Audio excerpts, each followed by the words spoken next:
Bonjour à toutes et à tous, c'est Stéphane pour la chaîne Foilier, je vous remercie de me retrouver chez moi et donc chez vous.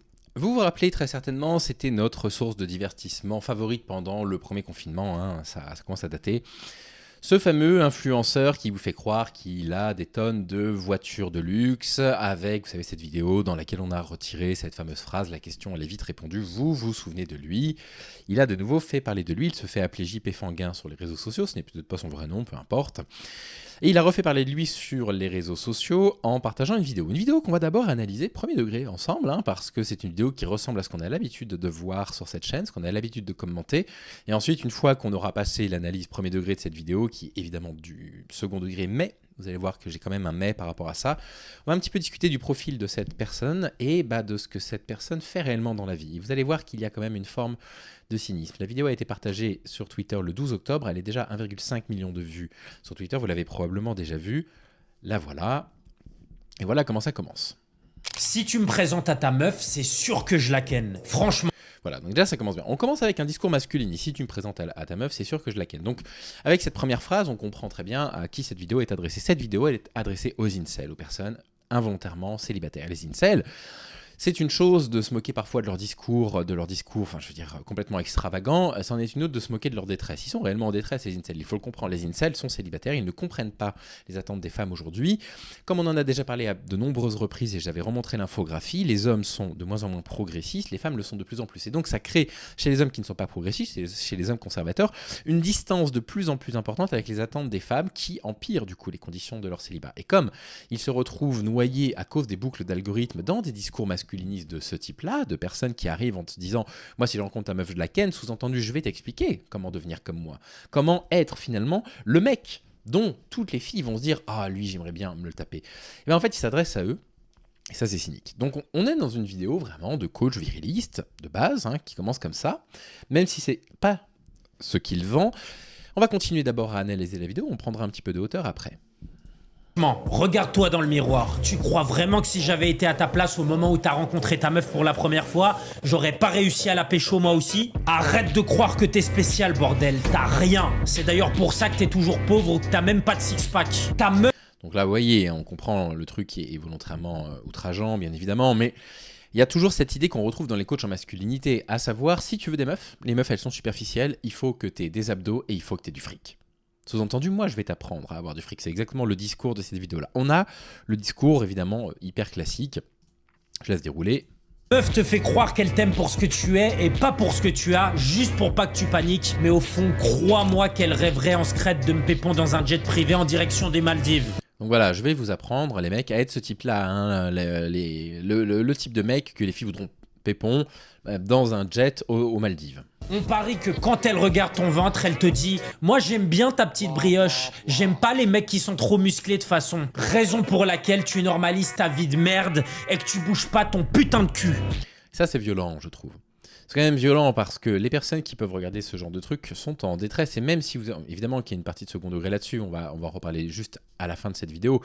Mais il y a un truc quand même violent, c'est-à-dire que on se retrouve dans vraiment l'univers masculiniste, à savoir un langage que les masculinistes ont l'habitude de pratiquer, avec des trucs qui vont lorgner vers l'homophobie. Il faut pas être une fiotte, il faut pas être une pédale, etc. Vous comprenez, des trucs qui lorgnent vraiment vers l'homophobie.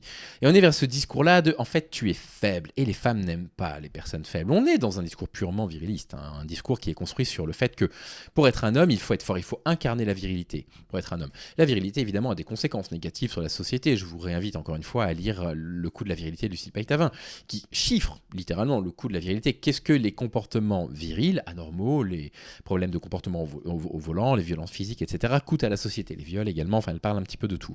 Et là, on est dans ce discours-là. Il utilise un vocabulaire qui parle à des personnes. Mais il ne le fait pas pour rien. Il le fait parce qu'il veut les attirer.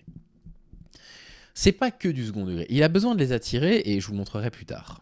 Regarde-moi, je t'ai dit, et arrête d'être dans le déni. Je suis grand, beau, musclé, j'ai un sens de l'humour surdéveloppé, je suis célèbre, et cerise sur la liasse, j'ai des origines congolaises sous la ceinture.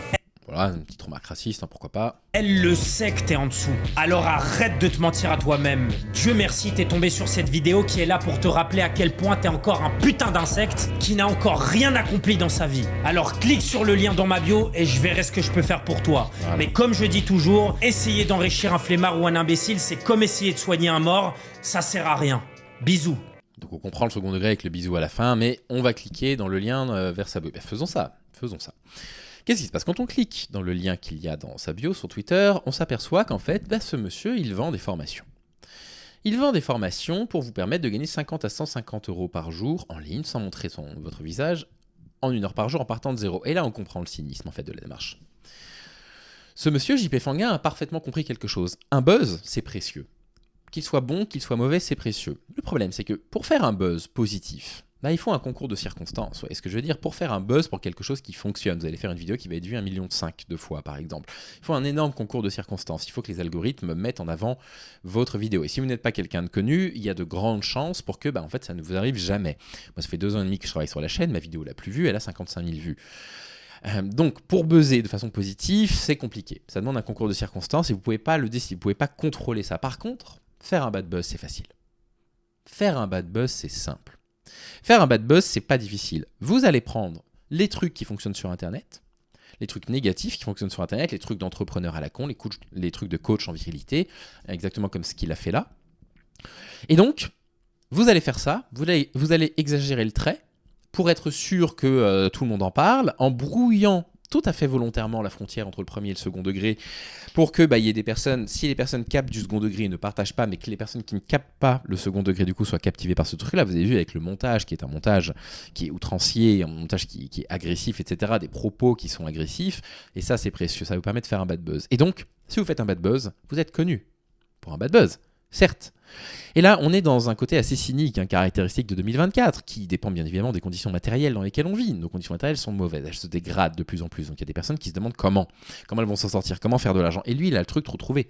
Faites des bad buzz. Et voilà qu'on se retrouve avec un jeune homme qui utilise le bad buzz pour vendre ses formations. Et ça, c'est cynique. Profondément cynique. Ça se décline sous plein de formes. Son business se décline sous plein de formes. C'est-à-dire que maintenant qu'il s'est fait connaître pour un bad buzz et que tout le monde s'est moqué de lui et qu'il l'a accepté, vous pouvez demander une vidéo personnalisée où il va simplement redire sa phrase, la question est vite répondue, voilà, pour 50 balles. Si vous êtes une entreprise, il va la mettre en avant pour 1 500 euros, tout ça est parfaitement rodé. Ce type-là, il y a eu quelques enquêtes qui ont été faites sur lui. Cet article-là, il vous explique que quoi? Il vous explique qu'en fait, il n'a pas le droit de conduire, tout simplement. Il a été condamné parce qu'il n'avait pas le permis de conduire pour pouvoir conduire. Et donc, en réalité, la voiture qu'il avait utilisée dans sa première vidéo, c'est la Mercedes de sa mère. Voilà, la Mercedes de sa mère. Et que, bien évidemment, qu'il n'avait absolument pas les moyens de vous faire gagner des voitures. Ce qui est assez intéressant de se dire, c'est que ce premier buzz qu'il avait eu, c'est un buzz involontaire. Il faut quand même le dire, parce que il a quand même eu un concours de circonstances tout à fait favorable dans sa vidéo. Sa vidéo, évidemment, elle est mal tournée, elle est pas très jolie.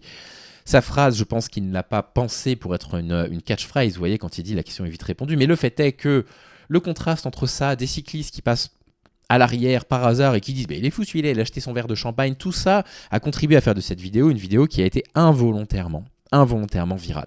Il n'a pas choisi de la rendre virale. Et il surfe là-dessus.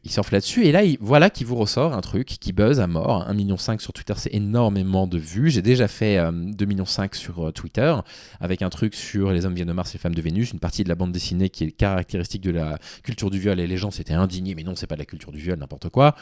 Et je peux vous assurer que 2,5 millions de vues, vous êtes bombardés de messages privés, de nouveaux abonnés, de notifications, etc. Ça vous met sur le devant de la scène, un truc comme ça. Et donc, deux possibilités. Soit vous vous dites, je vais rester intègre, je vais continuer à produire le même discours, ce qui est exactement ce qui m'arrive en ce moment. Moi, je suis passé de 9 000 à 14 000 abonnés, bientôt 14 000 en claquant des doigts comme ça, avec une vidéo sur le procès Mazan. Je pourrais vous en faire tous les jours des vidéos sur le procès Mazan. Et je sais très bien ce qui se passerait. Si je fais des vidéos tous les jours sur le procès Mazan, je finis à 25 000 abonnés à la fin du procès. Je fais pas ça comme ça, parce que c'est pas mon objectif, parce que moi je suis militant, mon objectif c'est pas de gagner de l'argent sur Internet, c'est de transmettre mon message. De toute façon, l'argent que je gagne, il ne me revient pas. On va en reparler bientôt avec La Brèche, il n'est pas pour moi cet argent-là. Mais mettons. Là, vous avez quelqu'un qui est en train de vous dire, en fait, pour faire de l'argent, on peut parodier des discours masculinistes. On peut reprendre des discours masculinistes et jouer, du coup, sur la détresse d'incel. Et en fait, on s'en fiche. Parce que ce qui est important, au fond, c'est de faire de l'argent. Et voilà une formation qui va vous permettre de faire de l'argent. Voilà comment créer du bad buzz sur Internet. Vous n'avez même pas besoin de montrer votre visage. Vous allez créer un compte sur Twitter. Là, j'extrapole sur ce qu'il y a sur cette formation. Je ne l'ai évidemment pas payé. Mais j'imagine que c'est ça. Faites des trucs outranciers. Vraiment outranciers, qui vont être partagés, et vous allez générer du revenu publicitaire sur Twitter, parce que bien évidemment, qui gagnent de l'argent sur Twitter, là, en agissant ainsi. Radio France s'est quand même intéressé un petit peu de près à ce genre de personnage, qui parle de Jean-Pierre Fanguin, qui gagnait beaucoup d'argent. Et qu'est-ce qu'il nous dit ?